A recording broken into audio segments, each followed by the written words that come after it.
কালীগঞ্জ উপনির্বাচন, সেই উপনির্বাচনে তৃণমূলের প্রার্থী ঘোষণা করা হয়েছে। কালীগঞ্জের তৃণমূল প্রার্থী আলিফা আহমেদ, প্রয়াত বিধায়ক নাসিরউদ্দিন আহমেদের মেয়েকেই প্রার্থী করল তৃণমূল। আমার সঙ্গে আবির ঘোষাল রয়েছে, আবিরের সঙ্গে কথা বলবো। আবির, যে নাম ঘোষণার পর যেটা দেখা গেল, তরুণ এবং মহিলা মুখেই ভরসা তৃণমূলের। আবির, অবশ্যই 2011-তে এবং 2021-এ এই দুটি জায়গাতেই তৃণমূল কংগ্রেস জয়লাভ করেছিল। 2016-তে তৃণমূল কংগ্রেস এখানে হেরে গিয়েছিল। 2024-এর লোকসভা নির্বাচন, সেখানেও তৃণমূল কংগ্রেসের ফল এখানে ভালো ছিল। প্রথমত হচ্ছে এক মহিলা মুখ, দুই হচ্ছে তরুণ তুর্কি মুখ একেবারে, এবং তিনি এলাকা সম্পর্কে যথেষ্ট অবহিত, নতুন করে প্রচার করানোর প্রয়োজন নেই। এক পারিবারিক রাজনৈতিক কারণে, দ্বিতীয়ত হচ্ছে তিনি জেলা পরিষদের দায়িত্ব তিনি একটা সময় সামলেতেন এবং এলাকার মানুষ তাকে অত্যন্ত ভালোভাবে চেনেন।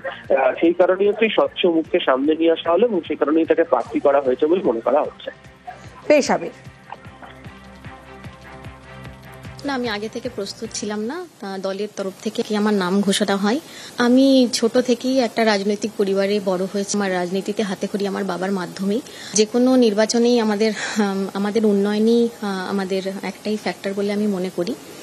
আমার এটাই চেষ্টা হবে, বাবা যেভাবে মানুষের পাশে ছিলেন, মানুষের পাশে থেকে কাজ করেছেন, আমি সেইভাবেই মানুষের পাশে থেকে কাজ করব।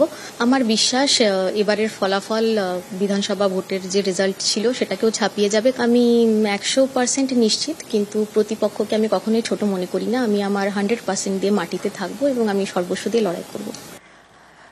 কালীগঞ্জের তৃণমূল প্রার্থী আলিফা আহমেদ নাম ঘোষণার পরে তৃণমূল কর্মী সমর্থকদের মধ্যে উচ্ছ্বাস, এবং সেই ছবি আপনারা দেখছেন। মিষ্টি বিতরণও করা হয় বিভিন্ন জায়গায়, যে ছবি আপনাদের দেখাচ্ছি কালীগঞ্জ বিধানসভা এলাকায়।